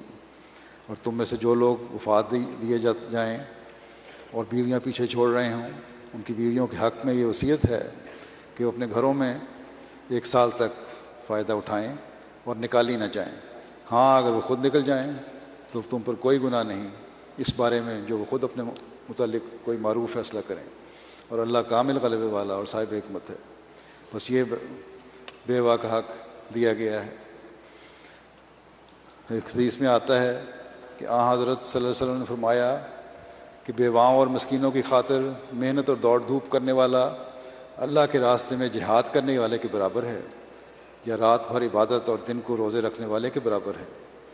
یعنی ان کے حقوق دلوانے کے لیے کوشش کرنا، ان کے لیے کام کرنا، ان کی مدد کرنا ایک جہاد ہے کہ برابر ثواب کا باعث ہے۔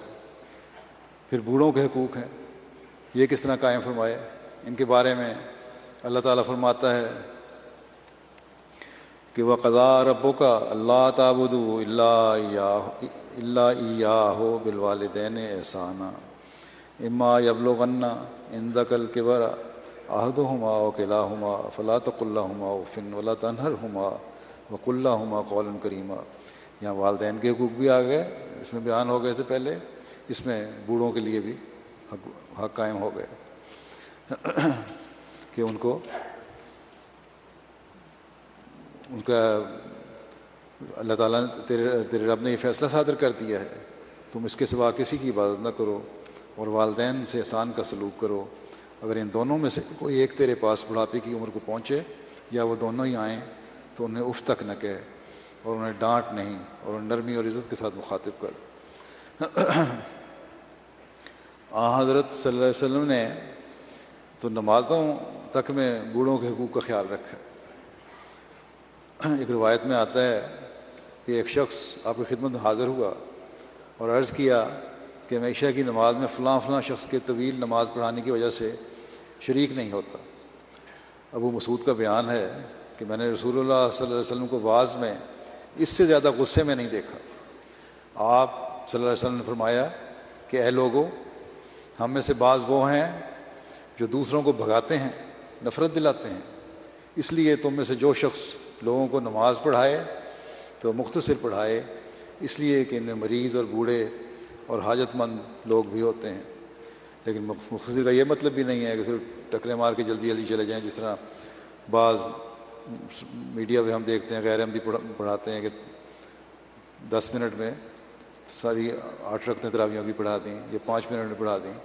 یہ نہیں، نماز کا جو حق ہے وہ بھی ادا ہونا چاہیے، لیکن چھوٹی صورتیں پڑھی جائیں، مختصر پڑھی جائیں۔ پھر دشمن کا حق ہے، اس کے بارے میں اللہ تعالیٰ فرماتا ہے کہ وَقَاتِلُوا فِي سَبِيلِ اللَّهِ الَّذِينَ يُقَاتِلُونَكُمْ وَلَا تَعْتَدُوا إِنَّ اللَّهَ لَا يُحِبُّ الْمُعْتَدِينَ۔ اور اللہ کی راہ میں ان سے قتال کرو جو تم سے قتال کرتے ہیں، اور زیادتی نہ کرو، یقیناً اللہ زیادتی کرنے والوں کو پسند نہیں کرتا۔ پھر فرمایا کہ یا ایھا الذین آمنوا کونوا قوامین للہ شہداء بالقسط ولا یجرمنکم شنآن قوم علی الا تعدلوا اعدلوا هو اقرب للتقوی واتقوا اللہ ان اللہ خبیر بما تعملون۔ کہ اے وہ لوگوں جو ایمان لائے ہو، اللہ کی خاطر مضبوطی سے نگرانی کرتے ہوئے انصاف کی تائید میں گواہ بن جاؤ، اور کسی قوم کی دشمنی تمہیں ہرگز اس بات پر آمادہ نہ کرے کہ تم انصاف نہ کرو۔ انصاف کرو، یہ تقویٰ کے سب سے زیادہ قریب ہے، اور اللہ سے ڈرو، یقین اللہ اس سے ہمیشہ باخبر رہتا ہے جو تم کرتے ہو۔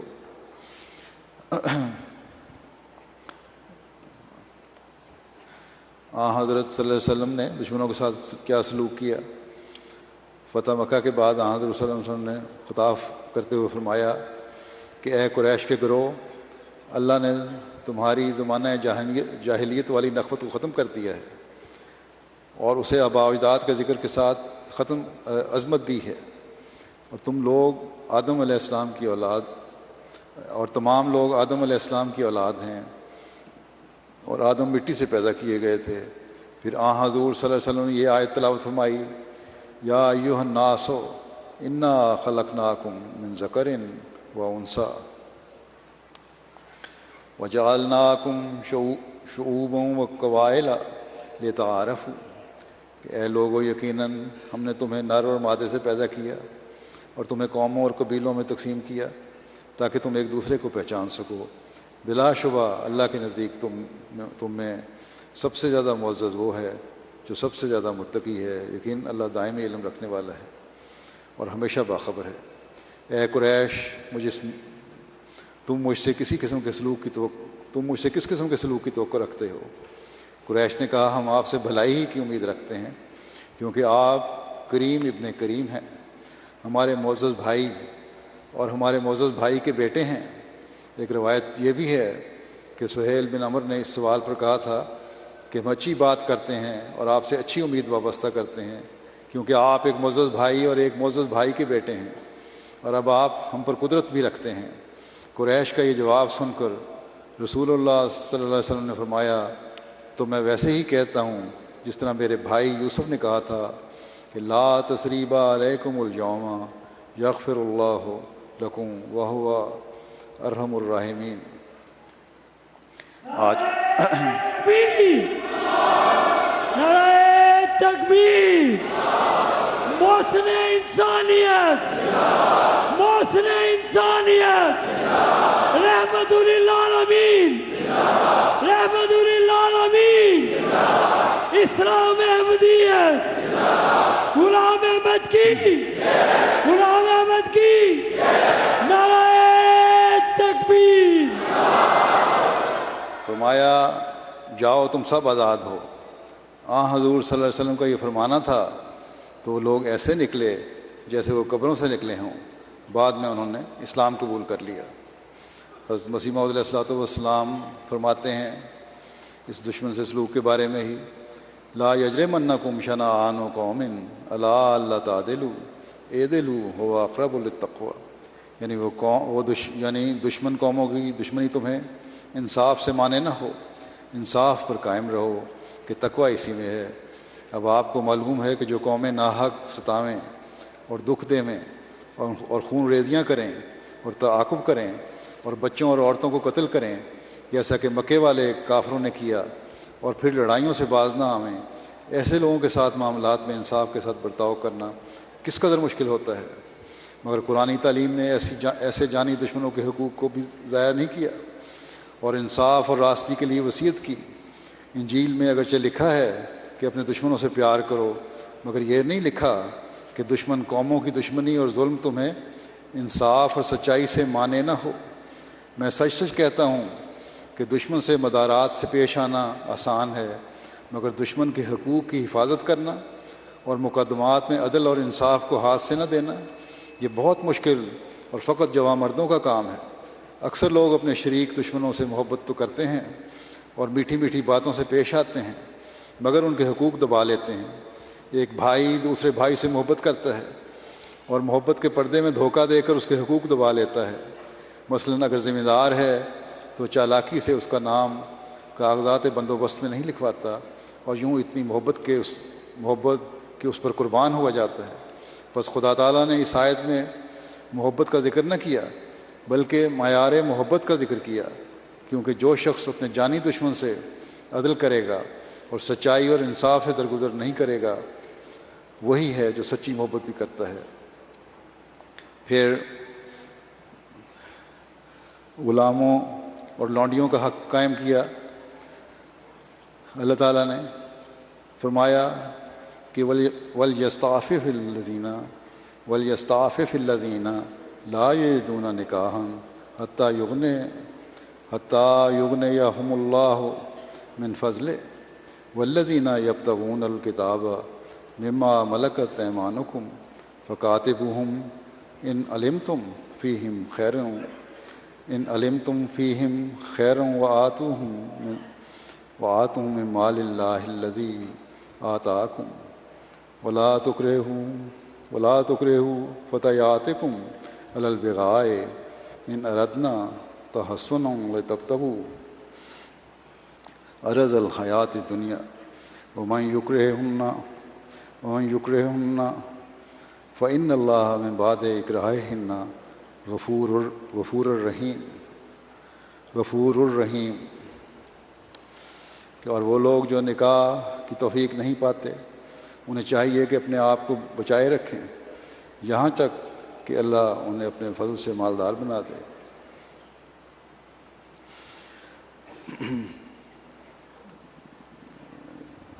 مالدار بنا دے، اور تمہارے جو غلام تمہیں معاوضہ دے کر اپنی آزادی کا تحریری معاہدہ کرنا چاہیں، اگر تم ان کے اندر صلاحیت پاؤ تو ان کو تحریری معاہدہ کے ساتھ آزاد کر دو، اور وہ مال جو اللہ نے تمہیں عطا کیا ہے اس میں سے کچھ ان کو بھی دو، اور اپنی لونڈیوں کو اگر وہ شادی کرنا چاہیں تو روک کر مخفی بدکاری پر مجبور نہ کرو تاکہ تم دنیاوی زندگی کا فائدہ چاہو، اور اگر کوئی ان کو بے بس کر دے گا تو ان کے بے بس کیے جانے کے بعد یقیناً اللہ بہت بخشنے والا اور بار بار رحم کرنے والا ہے، یعنی ان کے تو پھر کوئی قصور نہیں ہوگا۔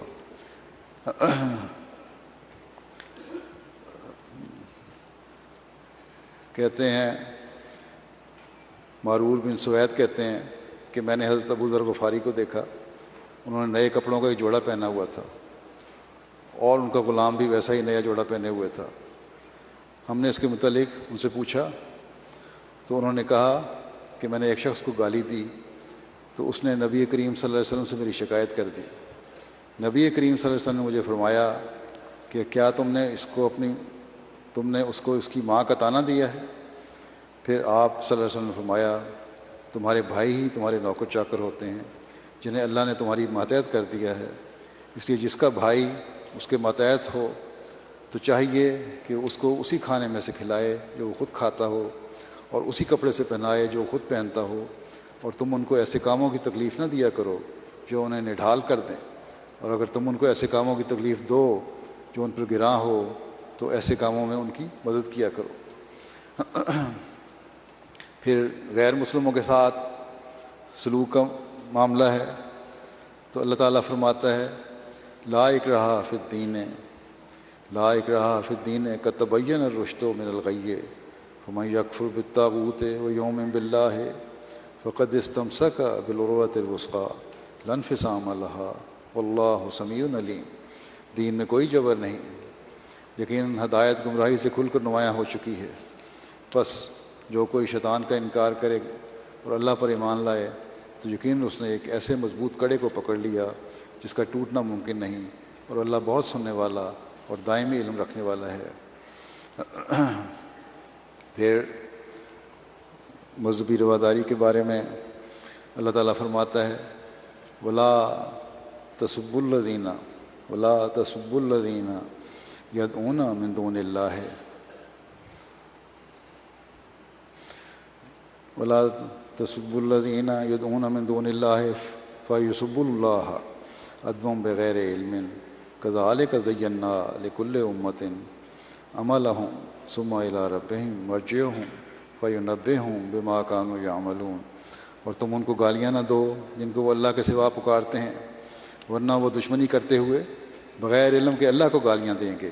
اسی طرح ہم نے ہر قوم کو ان کے کام خوبصورت بنا کر دکھائے ہیں، پھر ان کے رب کی طرف ان کو لوٹ کر جانا ہے، تب وہ انہیں اس سے آگاہ کرے گا جو وہ کیا کرتے تھے۔ بس تمہارا کام نہیں ہے کہ غیروں کے جھوٹے معبودوں کو یا بتوں کو بھی گالیاں دو، نہیں تو وہی گالیاں خدا تعالیٰ کو دیں گے اور لوٹ کر اس کے ذمہ وار پھر تم ہوگے۔ پھر اللہ تعالیٰ فرماتا ہے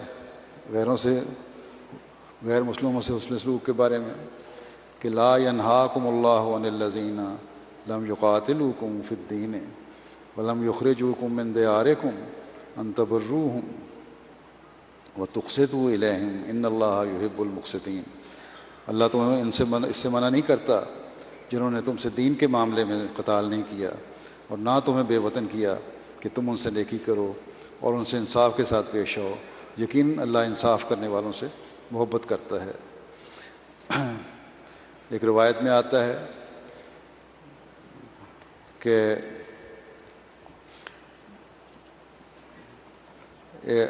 حضرت جابر بن عبداللہ نے روایت ہے، انہوں نے کہا کہ ہمارے پاس ایک جنازہ گزرا، نبی کریم صلی اللہ علیہ وسلم اس کے لیے کھڑے ہو گئے اور ہم بھی کھڑے ہو گئے۔ ہم نے کہا یا رسول اللہ یہ تو یہودی کا جنازہ ہے۔ آپ نے فرمایا جب تم جنازہ دیکھو تو کھڑے ہو جایا کرو۔ حضرت مسیح موعود علیہ الصلوۃ والسلام فرماتے ہیں کہ عام خلق اللہ کی ہمدردی کرو اور اپنے نفسانی جوشوں سے کسی کو مسلمان ہو یا غیر مسلم تکلیف مت دو، وہ نہ زبان سے، نہ ہاتھ سے، نہ کسی اور طرح سے۔ فرماتے ہیں اپنے ہم وطنوں کو نصیحت کرتے ہوئے، اور یہی نصیحت ہماری باقی دنیا کو بھی ہے، کہ وہ دین نہیں ہے جس میں عام ہمدردی کی تعلیم نہ ہو۔ عام سمراد ہے مسلم دنیا کو ہماری نصیحت ہے کہ وہ دین نہیں ہے جس میں عام ہمدردی کی تعلیم نہ ہو، اور نہ وہ انسان ہے جس میں ہمدردی کا مادہ نہ ہو۔ ہمارے خدا نے کسی قوم سے فرق نہیں کیا۔ مثلا جو انسانی طاقتیں اور قوتیں آریہ ورت کی قدیم قوموں کو دی گئی ہیں، وہی تمام قوتیں عربوں اور فارسیوں اور شامیوں اور چینیوں اور جاپانیوں اور یورپ اور امریکہ کی قوموں کو بھی عطا کی گئی ہیں۔ سب کے لیے خدا کی زمین فرش کا کام دیتی ہے، اور سب کے لیے اس کا سورج اور چاند اور ستارے اور کئی ستارے روشن چراغ کا کام دے رہے ہیں، اور دوسری خدمات بھی بجا لاتے ہیں۔ اس کی پیدا کردہ عناصر یعنی ہوا اور پانی اور آگ اور خاک، اور ایسا ہی اس کی دوسری تمام پیدا کردہ چیزوں، اناج اور پھل اور دوا وغیرہ سے تمام قومیں فائدہ اٹھا رہی ہیں۔ بس یہ اخلاق ربانی ہمیں سبق دیتے ہیں کہ ہم بھی اپنے بنی نوع انسانوں سے مروت اور سلوک کے ساتھ پیش آویں، اور تنگ دل اور تنگ ظرف نہ بنیں۔ بس یہ ہے اسلامی تعلیم جس پر ہم نے عمل کرنا ہے، اور ہمیں عمل کرنا چاہیے، اور چاہے دوسرے جو مرضی کہتے رہیں۔ اور یہی پیغام ہے جو ہم نے دوسروں کو بھی دینا ہے، کہ یہی چیز ہے جو دنیا کے امن کی ضمانت ہے۔ اس کے علاوہ بھی ایک لمبی فہرست ہے حقوق کی، مختلف طبقات کے حقوق کی، وہ تو بیان نہیں ہو سکتی، ابھی بھی کافی وقت لگ گیا اسی میں بیان کرتے چند پہلوؤں کو۔ اللہ تعالیٰ نے بے شمار حقوق بیان فرمائے ہیں، اور ہر ایک طبقے کے حق کو محفوظ کر لیا ہے، اور اس کا ادا کرنے کی طرف ہمیں توجہ دلائی ہے۔ بس اس کے بعد کون کہہ سکتا ہے کہ اسلام کی تعلیم نئے زمانے سے میل نہیں کھاتی؟ ہاں، جو آزادی کے نام پر اپنے آپ کو تمام اخلاق سے بھی آزاد کر کے جانوروں کی طرح زندگی گزارنا چاہتے ہیں، جن کے نزدیک شہوت کی تسکین اور دنیا کی عیاشیاں سب کچھ ہیں، اگر وہ انسانوں کے حقوق قائم کروانا چاہتے ہیں اس قسم کے، تو پھر یہ وحشیوں کی حالت ہے، یہ جہالت پیدا کرنے والی باتیں ہیں۔ یہ لوگ تو پھر درندگی پھیلانا چاہتے ہیں، اور اسی کے لیے ہم دیکھ رہے ہیں آج کل کی آزاد ماحول میں کوشش ہو رہی ہے۔ قانون قدرت اور قانون شریعت سے ہٹ کر اپنی دنیا اور آخرت برباد کرنا چاہتے ہیں یہ لوگ۔ اگر یہ یہی چاہتے ہیں تو پھر ان کو اس قسم کے آزادی کے حق مبارک ہوں۔ لیکن ہم پھر بھی یہ دعا کرتے ہیں کہ اللہ تعالیٰ انہیں عقل دے، اور یہ اللہ تعالیٰ کی پکڑ سے بچ جائیں، اور ہمیں توفیق دے کہ ہم اللہ تعالیٰ کے نافذ کردہ دائرے میں رہ کر تمام حقوق قائم کر کے ایک خوبصورت معاشرہ، جو انسانیت کی قدروں پر قائم ہونے والا معاشرہ ہے، وہ قائم کرنے والے ہوں۔ اب دعا کریں گے ہم۔ دعا میں مختلف ممالک میں جہاں جہاں بھی جماعت پر سختیاں ہیں، ان افراد جماعت کو بھی یاد رکھیں، ان حالات کے بہتر ہونے کے لیے دعا کریں، مسلمانوں کے لیے دعا کریں، مسلمان ملکوں کے لیے دعا کریں۔ آپس میں جو ان کی رنجشیں ہیں اور لڑائیاں ہیں اور فتنہ اور فساد ہے، اللہ تعالیٰ اس سے بھی ان کو بچائے اور عقل دے۔ تمام دنیا کے لیے دعا کریں۔ پہلے بھی میں نے کہا تھا، دنیا بڑی تیزی سے جنگ کے شعلوں کی طرف بڑھ رہی ہے۔ اللہ تعالیٰ اس سے بچا کے رکھے اور محفوظ رکھے، عقل دے، اور یہ خدا کی طرف رجوع کرنے والے ہوں، اور اپنے فلسفوں اور اپنے فیصلوں اور اپنے حقوق کی اور اپنی تعریفوں کے بجائے اللہ تعالیٰ کے بتائے ہوئے قانون کے مطابق چلنے والے ہوں۔ تبھی ان کی بچت ہے۔ اللہ تعالیٰ کرے کہ اس طرف توجہ دینے والے ہوں۔ دعا کر لیں۔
آمین. نعرہ تکبیر، نعرہ تکبیر. حضرت محمد مصطفیٰ، حضرت محمد مصطفیٰ. اسلام احمدیت، اسلام احمدیت. غلام احمد کی، غلام احمد کی.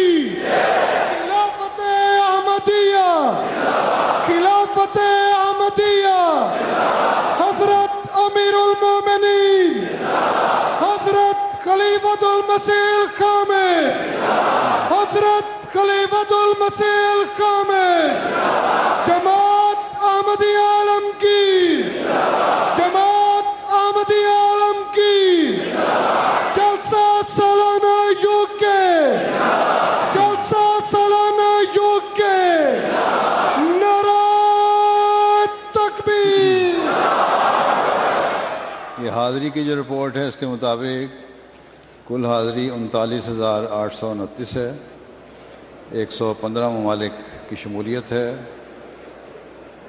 مردوں کی تعداد 21,332 ہے.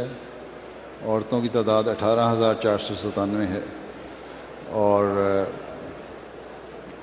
یہ تعداد جو بن رہی ہے 38,510 بن رہی ہے. باقی ان کے پتہ نہیں کارکنان کی تعداد بنا کے 39,000 بنائی ہے. لیکن بہرحال کل